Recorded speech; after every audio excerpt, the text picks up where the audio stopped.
Lorena Álvarez, estamos esta mañana con el doctor Ronald Gamarra, secretario ejecutivo de la Coordinadora de Derechos Humanos. Muy bien. Doctor, gracias por estar esta mañana con nosotros. Bueno, hay una iniciativa que surge, ha sido planteada por el presidente de la Comisión de Defensa, pero que tiene el aval, y bueno, en función de algunos discursos del presidente de la República, ¿no? La congresista Mercedes Cabanillas ha dicho que habría que discutirlo más, pero la intención está ahí. ¿No lo ve usted así? Bueno, claro que sí, pero a ver, el tema de la amnistía no es un tema nuevo. Es más, ya fue aplicado. No recordemos sino que en 1995 Fujimori aprobó 2 leyes de autoamnistía. Sí. Ahora, ¿cuál ha sido el resultado? La Corte Interamericana de Derechos Humanos en el 2001, en el caso Barros Altos, y algunos años después en el caso La Cantuta, el Tribunal Constitucional Peruano, la Corte Suprema Peruana, todos y cada uno de ellos en su momento han dicho que las leyes de amnistía no tienen efecto jurídico y no son aplicables tratándose de violaciones a derechos humanos. ¿Para qué volvemos a presentar el tema cuando ya está absolutamente claro que a nivel nacional e internacional tenemos compromisos que imposibilitan que en el Perú puedan amnistiarse casos de violaciones a derechos humanos? Entonces, ¿por qué el afán del propio presidente de la República, que habla de persecución, ¿no?, contra las Fuerzas Armadas en general? Permítame ir por el tema de la persecución.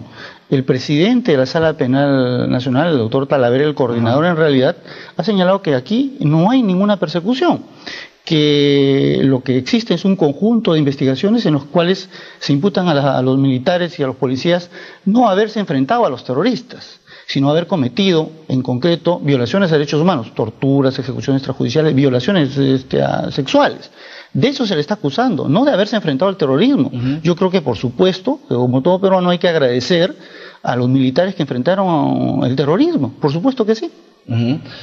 Y en función a este proyecto, bueno, no sé en función a qué se destaca 600 militares que serían amnistiados de un total de 3.000, bueno, creo que está. A mí me gustaría saber de dónde saca esa cifra el presidente de la Comisión de Defensa.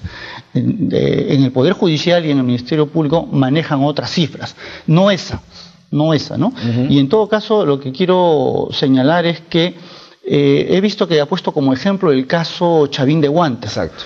Yo le tendría que recordar al parlamentario que en noviembre del 2003 la Sala de Guerra del Consejo Supremo de Justicia Militar archivó el proceso penal contra 15 comandos de Chavín de Huanta. Y en el 2004, sí, en el 2004 la Sala de Revisión del Consejo Supremo de Justicia Militar archivó totalmente la causa. En este momento, ninguno de los comandos que participaron en la operación Chavín de Huanta viene siendo procesado. Lo que confunde en todo caso el congresista es que efectivamente ahora sí en el fuero común hay un proceso por el tema Chavín de Huántar, pero ¿contra quiénes? Vladimiro Montesinos, Hermosa Ríos, Guamán Escurra y Zamudio, ¿cierto? Ellos ninguno son comando de Chavín de Huántar. Sí. Todos son ellos acusados de violaciones a derechos humanos, no de haber participado en el operativo propiamente dicho.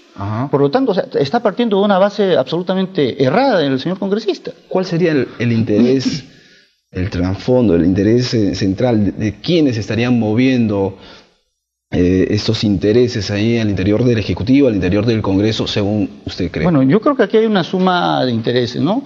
De aquellos congresistas que quieren mejorar su posición con las Fuerzas Armadas, planteando un proyecto absolutamente inviable, pero que los pueda acercar hacia ellos. Pero también entiendo que detrás puede haber el interés personal de aquellos que están siendo investigados por violaciones de derechos humanos o que saben que en algún momento van a ser investigados por violaciones de derechos humanos. Usted tenía una sentencia que quería compartir con nosotros. Mire, yo lo que quiero decir es que aquí no hay persecución. No hay persecución que a la fecha solamente en 9 o 10 casos hay sentencia definitiva por parte de la Corte Suprema. Yo tengo un pequeño cuadro. 9 o 10 casos de un total de 9 casos definitivos que han llegado a la Corte Suprema, ¿no es cierto? Colonos Pichari, Cantuta, Benito Céspedes, Efraín Aponte Ortiz, Castillo Páez, Hugo Bustíos, Chuschi, Santa Bárbara, Lucanamarca.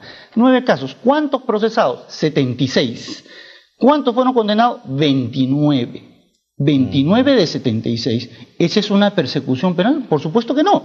Como en todo proceso, hay condenados y hay absueltos, ¿no? Yo quería hacer mención solo a uno de los casos. Efraín Aponte. ¿Por qué se les condenó? Dice la sentencia de la Corte Suprema, ¿no? Junio del 91. El agraviado Efraín Aponte Ortiz y Benito Soto Pacheco fueron detenidos por un grupo de efectivos militares al mando de Víctor Calderón. A continuación fue golpeado y torturado mediante descargas eléctricas hasta su inconsciencia. Posteriormente fue llevado ante el encausado Valladares Olivares, quien le manifestó que Aponte Ortiz había fugado del cuartel. Por su parte, el testigo Ruiz Cárdenas, soldado del ejército, sostuvo que el día de los hechos vio que 2 civiles fueron conducidos al cuartel militar de Monzón, que uno de ellos murió durante su interrogatorio a consecuencia de la aplicación de corriente eléctrica, y que tal hecho se efectuó por orden de Óscar Manuel Valladares Olivares, quien además ordenó a sus subalternos que descuarticen el cadáver y lo arrojen al río Monzón. Yo no creo que este oficial sea un oficial del ejército peruano. Este señor no reivindica el uniforme de Francisco Bolognesi. Yo no me siento identificado con él. Es un violador de derechos humanos. ¿Y a esas personas se le quiere amnistiar? Una última consulta a propósito de ese tema. El congresista menciona de que a través de esta suerte de persecución se desmoraliza a las Fuerzas Armadas, a los miembros de las Fuerzas Armadas y de la Policía Nacional, de tal manera que ello se puede observar en la práctica con los últimos acontecimientos, ¿no? Es un efectivo en general de las Fuerzas Armadas que tiene su capacidad mermada producto de esta persecución que después se puede venir contra ellos. Bueno, lo que debe quedar claro es que estas son investigaciones contra militares con nombre y apellidos. En principio no es contra la institución, no es por el hecho de haber combatido al terrorismo. Por eso hay que aplaudirlos y hay que agradecerles eternamente. Aquí las imputaciones son por específicos actos de violaciones de derechos humanos. ¿Qué de valor, qué de actividad militar puede tener violar sexualmente a una mujer? Asesinar a niños de 4 o 5 años de edad. ¿Qué de valor militar tiene eso? ¿Por qué tendríamos que nosotros sentirnos identificados con ese militar? ¿Eso es persecución? En todo caso, lo que hay aquí es una persecución judicial respecto de crímenes de lesa humanidad. ¿Cuántos procesos hay en general? No hay una cifra exacta. 3.000 en todo caso. No, procesados 3.000 imposible. Imposible. Yo calculo que debe haber alrededor de tal vez de 900 investigados en total, pero llevados a proceso no ha habido ni 100. ¿No es cierto? Y yo lo que creo ¿Y altos mandos? Altos mandos muy pocos. Casi ninguno. ¿Casi ninguno? Casi ninguno. Casi ninguno. Yo lo que creo, en realidad, que se están equivocando aquí.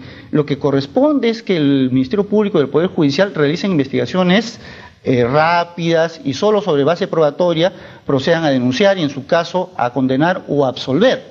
Eso es lo que corresponde. Yo creo que el Parlamento se está equivocando. Lo que debería hacer es promover algunas normas o conversar con las personas del Ministerio Público y del Poder Judicial para ver cuáles son las trabas en esos procesos, para agilizarlos y para que haya una decisión definitiva. Que ponga en libertad a los inocentes y condene a los culpables. Las trabas, se decía, venían del Ministerio de Defensa, pero que no permitía... No avanzan las investigaciones porque el Ministerio Público no entrega la información.